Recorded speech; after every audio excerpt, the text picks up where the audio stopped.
I spent my teenage years and most of my adult life believing that something was fundamentally broken with me. And I don't mean that in this cute, relatable, oh, I'm such a mess kind of way. I mean, I genuinely thought something was wrong with the wiring in my brain, that something was off with my motivation, and I was lazy. I was way more undisciplined than most people. When it came to studying or cleaning, running errands, everyone else just seemed to do the thing, get on with it. And I was struggling.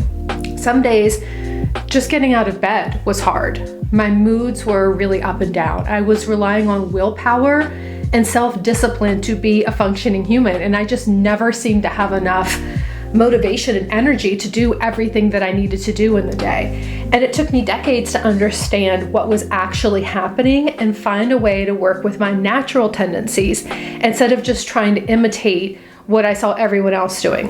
And maybe what I discovered will help you too, so that you won't have to ride the struggle bus for as long as I did. So when I was 5 years old, I was reading on an 8th grade level. I skipped 2nd grade and I was placed in a gifted and talented program at my school. I didn't pay attention in class and my teachers complained that I talked too much, but I got through with mostly A's and B's, with C's usually in math. Being a strong reader had masked the fact that I have dyscalculia, which is a learning disability, and I wasn't diagnosed with that until high school. But the main reason that I almost failed out of high school was because I didn't go to class or study. I just didn't do it. I'm not sure what I thought was going to be the end result of that, but I mean, what can I say? I was 14 and my prefrontal cortex was still undeveloped, right? The prefrontal cortex handles executive function, the planning, the impulse control, thinking through consequences, and it's not fully developed until your mid-20s. So my GPA was like a 1.5 until the middle of my sophomore year, when my parents put me in a small private Christian school where it was impossible for me to skip class or to just blend in. Hated it. Which, yes, is a privilege to go to a private school, right? My story is not one of hard knocks. My dad was in the Army and we were solidly middle class. And now that I think about it, I feel like that might have actually helped to mask what was going on with me even more, because it didn't seem like I was a problem kid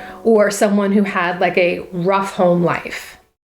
So anyway, in my new school, this small private school, I learned how to go through the motions of getting decent grades. Because I was smart, because I was a good writer, and because I was a fast reader. And really because I knew how to play the game of school. These things all compensated for my minimal effort. And by the time I was a junior in high school, I realized I was going to need to get my grades up if I was going to go into college. Going to college for me, personally, was absolutely imperative for 2 reasons. One was I wanted to live in the dorms and finally have some fun away from my parents' watchful eyes. Fun being exactly what you think it means, maybe more. And 2, I had always wanted to be a teacher when I grew up. I'm not sure why, since I didn't really ever like school, but I needed a bachelor's degree to be a teacher. That part I knew, and I never questioned it. Telling other people things I know and creating fun and interesting ways of helping them learn is and was my favorite thing. And being in the early 90s, there just weren't a ton of options for that. So I just defaulted really early on, I'm going to be a teacher. So because I desperately needed to get into college, any college, I did a good enough job in high school. What my teachers always said about me was, Angela has potential, but doesn't apply herself. Angela could get good grades if she put forth effort. A couple of them just flat out told me and my parents that I was lazy and unmotivated. And maybe you've heard some version of this. Maybe it was a teacher or a parent or a boss. Maybe it was just the voice in your own head after you missed another deadline or you forgot to pay a bill on time. But I had heard that said about me so many times that on some level I internalized what had been said about me being lazy and unmotivated. So I believed that the problem was effort. And if I could just try harder, I would somehow be normal. So I did get into college and I moved into the dorms. And I just chose professors who didn't factor class participation into the grades so that I could read the textbooks and study on my own, take the test, and I could basically skip class and have more time to do whatever I wanted to do. Except for my education courses. Those I went to always, and I paid rapt attention because I wanted to know everything that there was to know about teaching and becoming a good teacher. So I graduated from college with a 3.8 GPA, I think. It was really good. Maybe 3.6, I don't know. Due to the strong job market and the need for teachers at the time, I got a job at the local public school system with no problem. And I really had everything going for me. So on paper, I looked like I had it together. I was a gifted kid, a college graduate from a good family. I was gainfully employed doing meaningful work that I loved. So if you met me, you would never have thought that person is struggling. And that's the thing about being a high achiever who secretly battles with motivation, right? You get really good at hiding it. And maybe you know what I'm talking about. You have accomplished a lot of things, you have hit milestones, but underneath there's this constant low-grade panic that you are barely keeping it together, and that people would be shocked if they knew how hard the basic stuff is for you. Because here's what nobody ever saw. The days when getting out of bed was more than I could handle. They didn't see that. They didn't see the days or even weeks where I could work intensely, almost obsessively, followed by stretches where nothing happened at all and I got nothing done. And I developed a serious case of imposter syndrome. That nagging sense that if people knew how inconsistent my motivation and productivity really was, they would realize I was a fraud. That I looked like I had achieved success, but I really was faking it. And then, in my third year of teaching, everything fell apart.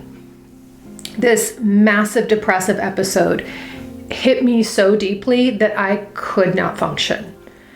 For the first time in my life, I literally could not get dressed, much less drive to work and teach and be responsible for all these other little humans. So I was living with my partner at the time, and she became responsible for handling everything in the household because I just didn't want to get out of bed. I just literally could not. I could not even. And it was rough. And for a teacher, you can't just not teach. You have to write minute-by-minute sub-plans detailing what the substitute teacher should do with the students in your absence. And it's such an overwhelming task that many teachers would rather just go to work sick than to have to write sub-plans. Like, it's a massive thing. And so I knew I was going to need sub-plans for a minute. I was not going back to work anytime soon. High achiever that I was, though, I had lesson planned pretty far in advance. And so that helped me, and it helped the sub get through those first couple of weeks that I was out. And it ended up being, I think, about a month total that I had to take off of work. So this is when I was diagnosed with bipolar disorder. And you might have seen that coming. If you don't know what bipolar actually means, it's not just mood swings. It's this condition where your brain is cycling between states.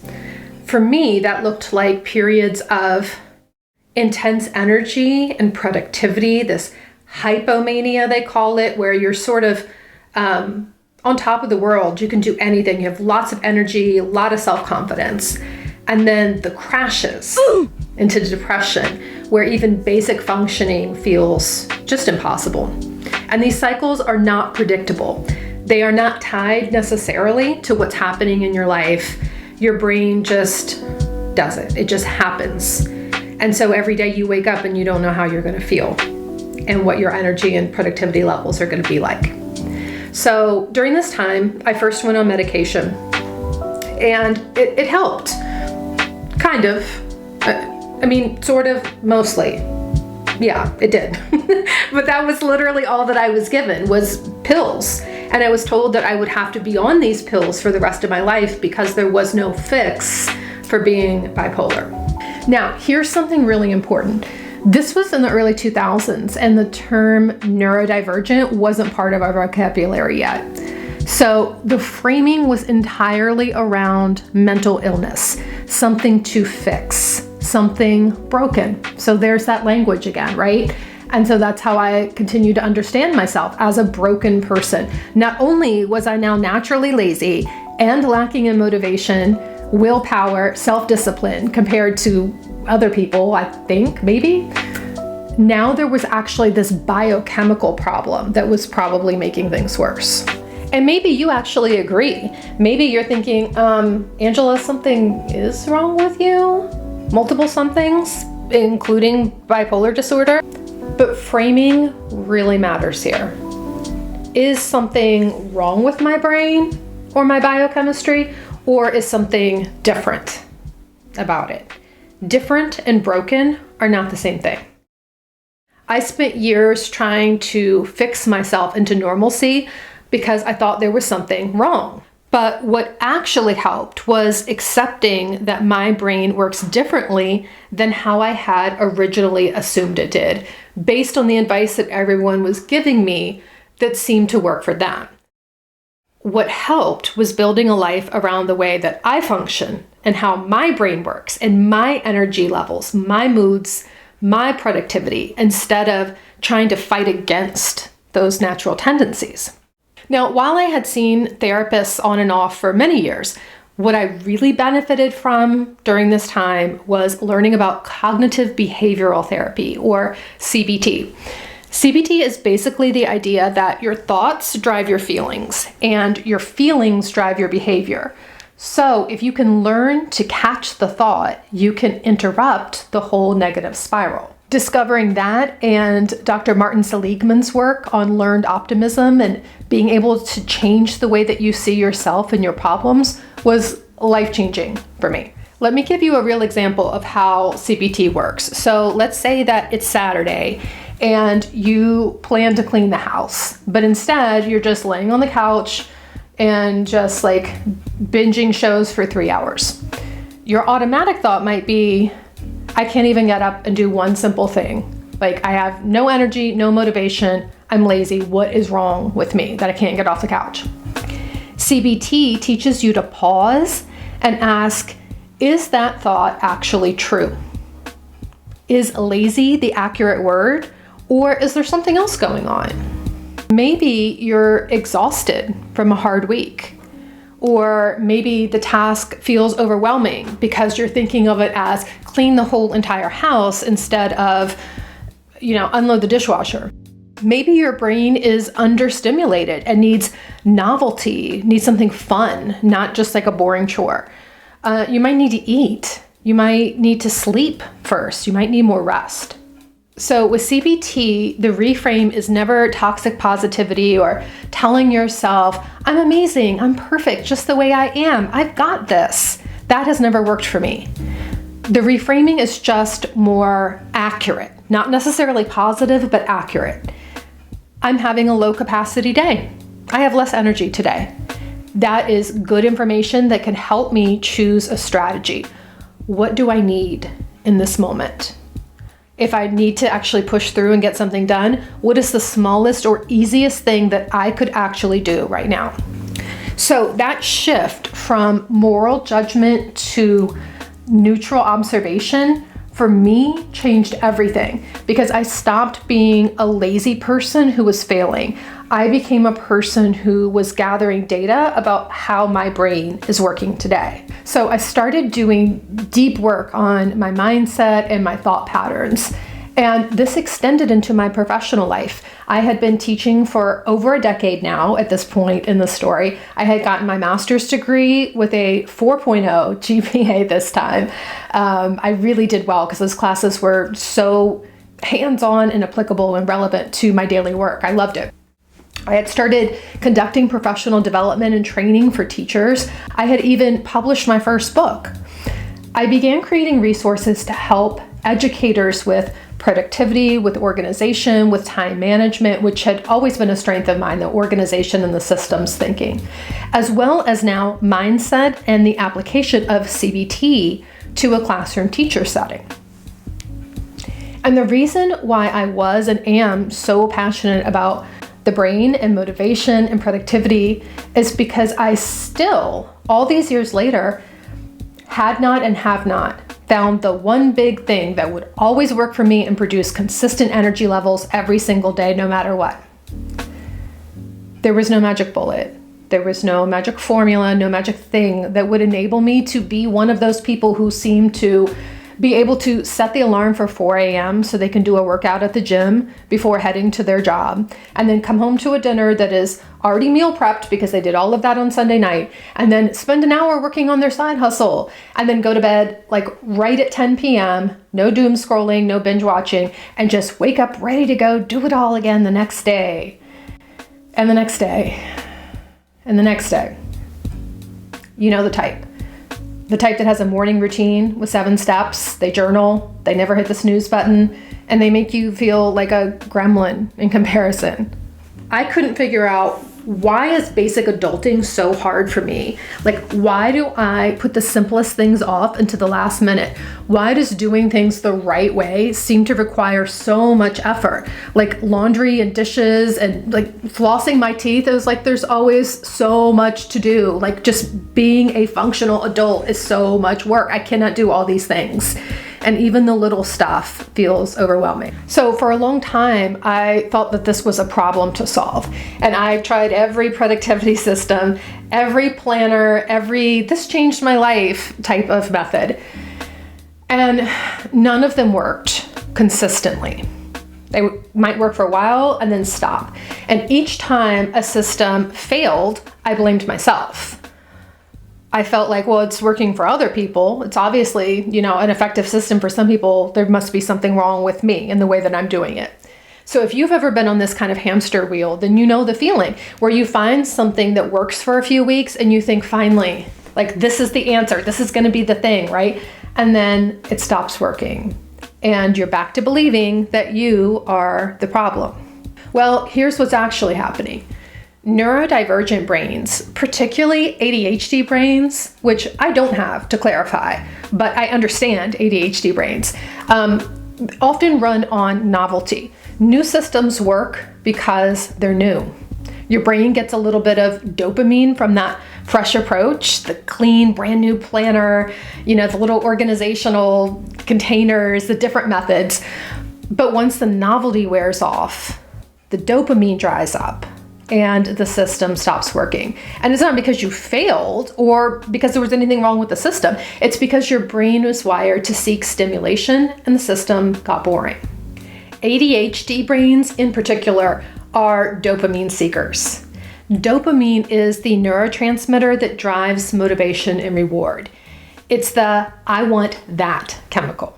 It's what makes you feel excited to start something new, and it's what ADHD brains are often running low on, which is why stimulant medications work for ADHD. They increase the dopamine availability. So my brain is different. As a person with bipolar disorder who is prone to depression, my brain seems to crave more serotonin. Serotonin is a different neurotransmitter. It's less about motivation or attention and more about mood stability, energy levels, and a general sense of okayness. When serotonin is low, you don't necessarily feel unmotivated so much as flat and heavy. Like there's this gray film that's over everything. The world isn't less interesting. It's just like it's harder to access somehow. And that's why SSRIs, which work for serotonin availability, help with depression. And that's what I'm on now is SSRIs. So for someone with ADHD, the problem might be, I can't make myself start this boring task. For someone with depression, the problem might be, I can't make myself care about anything, even the things that I theoretically want to do, even the things I usually love, I just can't get myself to do it because I just don't have the ability to care enough to do it. So different neurochemistry we're talking about here, different experiences, different tools are needed. So if your issue is dopamine, then novelty and urgency might help. If your issue is serotonin, you might need something else entirely. You might need sunlight, get outside, fresh air. You might need to move your body. You might need connection with other people. So all of this and more that I haven't touched on is why no single system works forever. And it's why beating yourself up for not sticking with it misses the point entirely. Your brain moved on because that's what your brain does. And here's what took me 20 some years to figure out. There is no single system that works for everyone. And there's no single system that works for the same person every day. There is no one thing I can do that is going to be effective every single day in terms of getting my tasks done and feeling level in my motivation and productivity. Your brain also does not work the same way all the time. It doesn't work the same way on a Monday morning as it does on a Friday afternoon. It doesn't work the same way at 7 a.m. as it does at 3 p.m. Your brain doesn't work the same when you're rested versus depleted, or feeling calm versus stressed. Maybe you have ADHD and your focus is either locked in or completely scattered. Maybe you're autistic and the constant context switching just destroys you. Maybe you have depression and some days the energy just isn't there. Or maybe you've never been diagnosed and you've always felt like everyone else got this manual for life and you didn't get it. In any case, with neurodivergent as like this big umbrella with lots of different non-neurotypical ways of being underneath, your fluctuations in energy and focus might be more pronounced than other people's. Your highs might be higher, your lows might be lower. Your energy spikes and crashes may be in patterns that don't make sense to people who have differently regulated nervous systems. The productivity industry sells us consistency. Follow this method and you will finally be able to get it all done and work at the same output levels as everyone else. But that premise is built on a lie. And actually it's two lies. One is that everyone else finds getting things done and being an adult easy. Like our society is hard. It's a lot trying to be a good human these days. But the second lie is that motivation levels and productivity levels can and should be consistent. That's just not true. That's just not true. So what if the problem isn't that you haven't found the right system? What if the problem is believing that you need to be consistent in the first place? Because even today, when I feel more mentally and emotionally stable than I ever have in my life, even with decades of experience managing my brain, I still live with unpredictable levels of motivation. Some days I can work for hours and not want to stop. Some days I can barely answer emails because my brain just feels muddled. Not foggy though. I have had brain fog thanks to perimenopause, and that would be a whole separate video. But suffice it to say, HRT is everything. And my body and brain and hormones are still ever changing, even now in my late 40s. So apparently that's not going to ever end. And I finally accepted that. What I've learned is that flexibility is the actual superpower. Not consistency, not discipline, not willpower. It's flexibility. And flexibility means having a toolkit of strategies and knowing which one to reach for based on how your brain is actually functioning right now.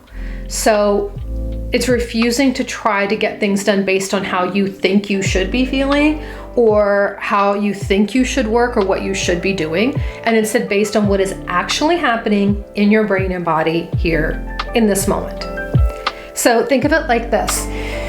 If you're low on dopamine and motivation, you need a strategy that creates urgency or novelty, like body doubling is one example of a technique, or the Pomodoro strategy. Even sometimes just like moving to a different room and working in there. If you are anxious and overstimulated, you need the opposite. You need something calming, you need structure, familiarity. If you're in a good flow state, you need to protect that and to not interrupt yourself with constant task switching.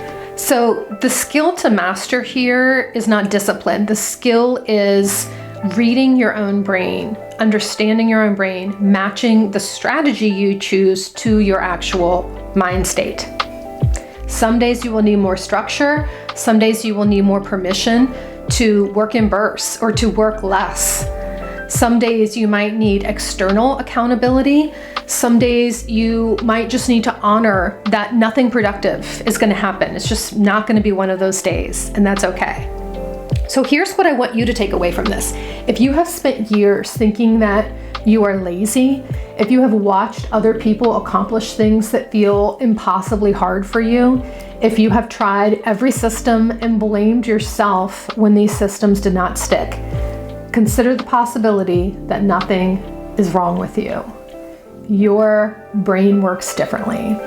That's real, that's valid, and that means you need different tools and not just more willpower. The laziness lie says that motivation should be consistent, productivity should be linear. People with a strong work ethic will just push through and just white knuckle it and get it done, no matter how you feel. And that lie has made a lot of people very rich selling systems that were never designed for brains like ours.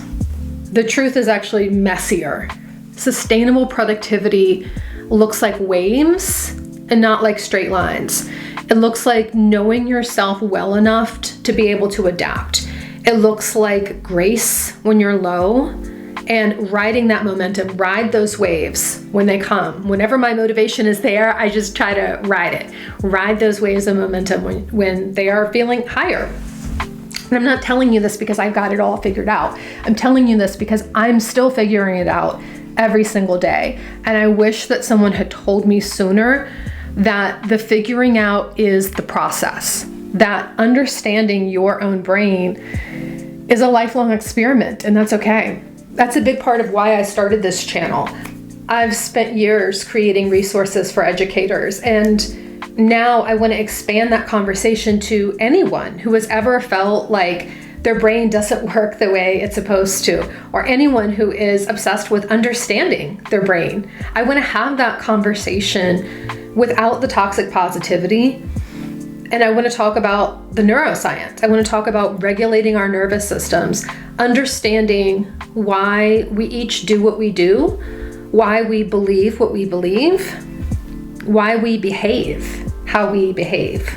There are so many different layers to pull back, and I want to dig into all of that on this channel. I find it genuinely fascinating. Humans and our minds are genuinely fascinating, and maybe that makes me a little weird, I don't know, but I'm guessing if you're still here that you might be that same kind of weird too. So I want to know, were you ever told that you were lazy or ever made to feel like your motivation was broken? Tell me in the comments and let me know what aspects of neuroscience or motivation or productivity you want me to talk about in a future video. See you in the next one.